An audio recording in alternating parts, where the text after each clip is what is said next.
उठाए राजा बबुआ हो जा तैयार हो।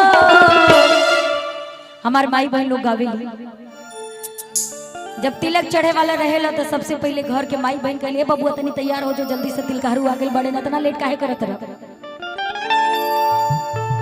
उठाए राजा बबुआ हो जा तैयार हो।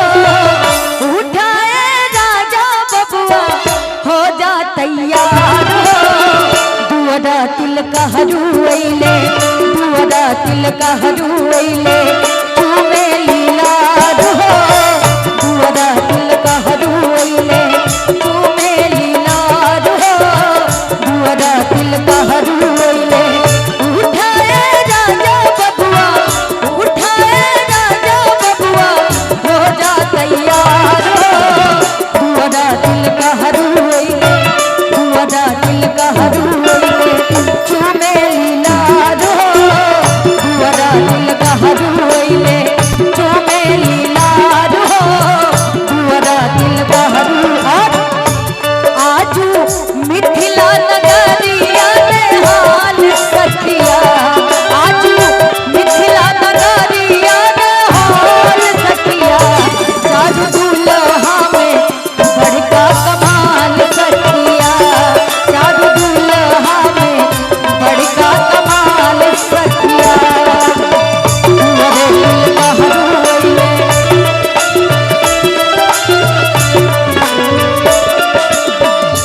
और बड़ा सुंदर भाव का आज के बाद जो दूल्हे राजा का जो भी नोटीपन है वो छूटेगा। कैसे भोरे के भूलल बबुआ सांझी घर आई हो।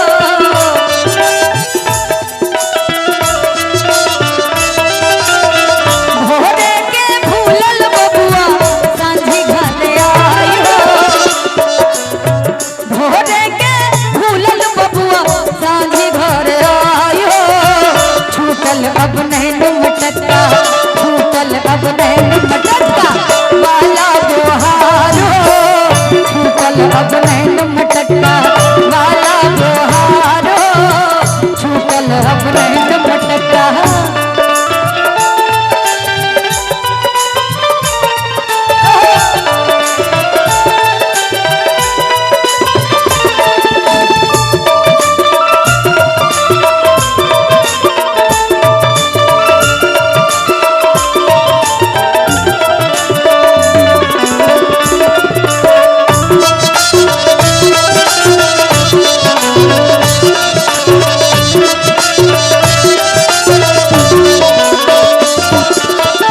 बड़ा सुंदर भाव दूल्हे राजा के जे मम्मी जी बाड़ी उनका से कहल जाब हम खुशियां के दिनवा आई राखा संभारी है।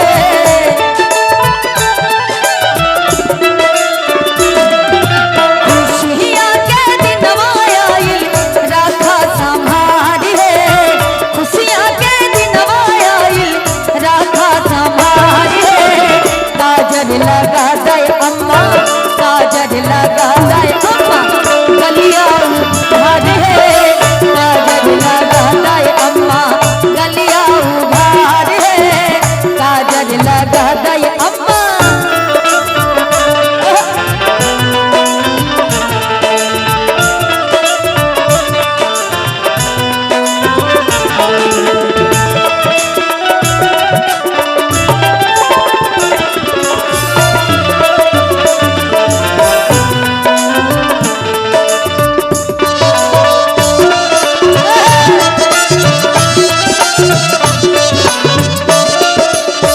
और आज का दिन बहुत ही शुभ और सुंदर है कि पूरा जवार जुटा हुआ है। और शायद इसी को रीति रिवाज कहते हैं कि हमारे घर परिवार में जब कोई शुभ कार्य होता है जब तक 4 लोग दरवाजे पे ना जुटे तब तक फिर आनंद नहीं आता है। क्या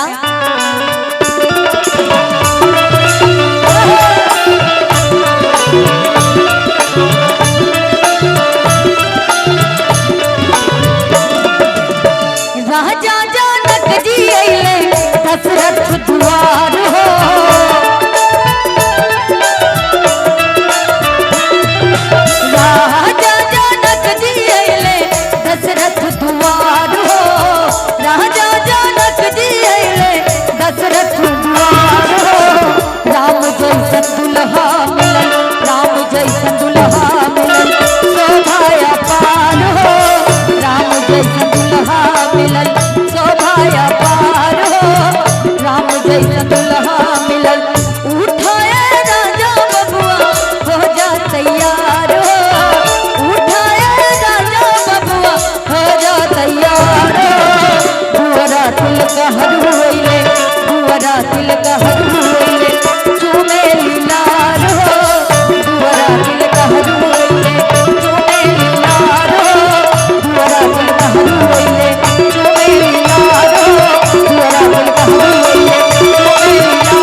और जिनका तिलक है उनके लिए जोरदार ताली बजा के आप लोग आशीर्वाद दे दीजिए।